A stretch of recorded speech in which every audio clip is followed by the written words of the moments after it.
जय परमेश्वर भाइयों। हिंदू, मुसलमान, अंग्रेज सभी देवता लोगों को जय परमेश्वर भाइयों, जय परमेश्वर। तो भाइयों, सात अनुपदास महाराज लिखी किताब जगत हित कारणी पेज नंबर 204 से पढ़ करके सुना दे। तो भाइयों, हिंदू, मुसलमान, अंग्रेज, साधु, संत, पंडित, फकीर, राजा, महाराजा और सातों आठों विलायतों के राजा, बादशाह व रैयत सबके आगे भाइयों हाथ जोड़ करके अर्ज करते यह किताब जगत हित कारणी एक बार जरूर पढ़े और पढ़ करके इंसाफ करें।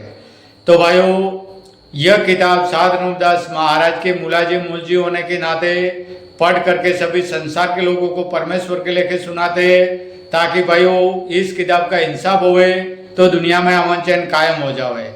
जय परमेश्वर भाइयों। तो भाइयों, सात अनुपदास महाराज ने बताया इस किताब में जमीन माता भाइयों राक्षसी विद्या के पाप से बीमार है और बिल्कुल दुबली हो गई है। तो भाइयों, जैसे आदमी बीमार होता है और बीमारी के सबब से आदमी दुबला हो जाता है, उसी तरह से भाइयों जमीन माता का भी हाल है। तो पहले जमाने में राजा रावण ने राक्षसी विद्या का पाप चलाया था, तो रावण ने भी भाइयों जमीन माता को बीमार कर दिया था। उसी तरह से बलराजा के बाद से अब भी पाप चल रहा है, जो कल्लू काल के नाम से हिंदुस्तान के सौदागर महाजनान बनियों का राक्षसी विद्या का पाप भाइयों चल रहा है। सात अनुपदास महाराज ने भाइयों इस किताब में बताया है कि कच्ची उम्र में मौत हो जाती है, वो सब राक्षसी विद्या के पाप से होती है। जय परमेश्वर भाइयों, जय परमेश्वर, जय परमेश्वर। ऊ किताब मुफीद आम मौसुम ब जगत हित कारणी अज तस्नीफ सात अनुपदास मुत वतन मुल्क मारवाड़। यह जगत हित कारणी जिसको श्री अनुपदास प्रिंटिंग प्रेस छावनी अरनपुरा में छाप के प्रसिद्ध किया। तारीख 17 अप्रैल सन 1909 जब ऐसा गुदी 12 समत 1965। जय परमेश्वर भाइयों। Page number 204। काबू में कर लिया था, वो बनियों के पाप था, वो बनियों के पास था, परंतु बनिए ये कहते हैं कि हमारे पास नहीं है। सो इन बनियों के फरेबों को ख्याल करो और पूछो कि धन कोई आदमी थोड़ा ही था जो उठ के चला गया।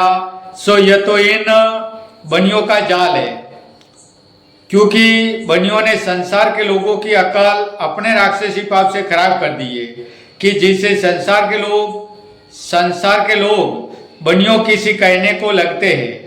और तुम हिंदू मुसलमान एक ही टापू में पैदा हुए हो और भाई के मुआफिक भाई हो, परंतु राज तुम्हारा जाता रहा और नौकरी और मजदूरी करके खाते हो, तो भी संप नहीं।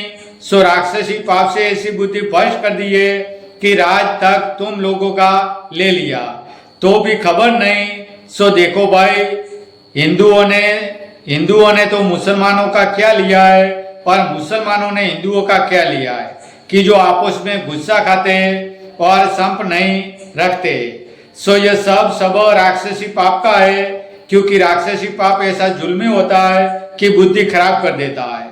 क्योंकि पहले ऐसे भगत लोग थे कि जो देवता स्वरूप ही समझे गए, वो भी इस जाल से कायल हो गए थे।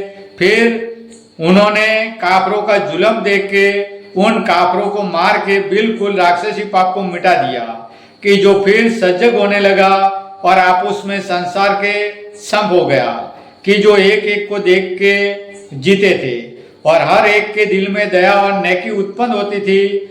फिर अच्छे कर्म करने की वजह से सभी संसार के लोग नेकी में चलने लगे और किसी किसी अखबारों में पहले से ऐसी बात लिख दी है कि फलाने बरस में लड़ाई होगी और बड़े बड़े ऑफिसर और राजा महाराजा मारे जाएंगे। जब हिंदू और मुसलमानों में से एक शख्स अवतारी पैदा होगा और यह देखेगा कि अब संसार के लोग आपस में कट कर मर जाते हैं। जब संसार के शामिल होके वो अवतारी शख्स अपना पर्चा दिखावेगा और अपना अमल करेगा।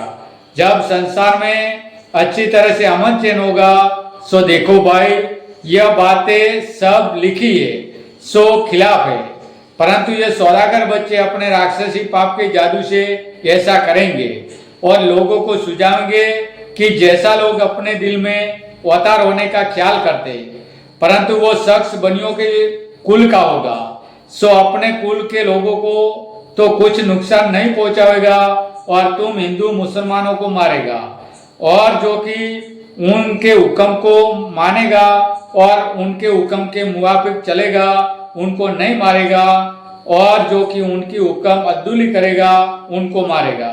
और जो कि तुम अवतार अवतार कहते हो सो ये राक्षसी पाप का जादू है, क्योंकि जैसे हम तुम।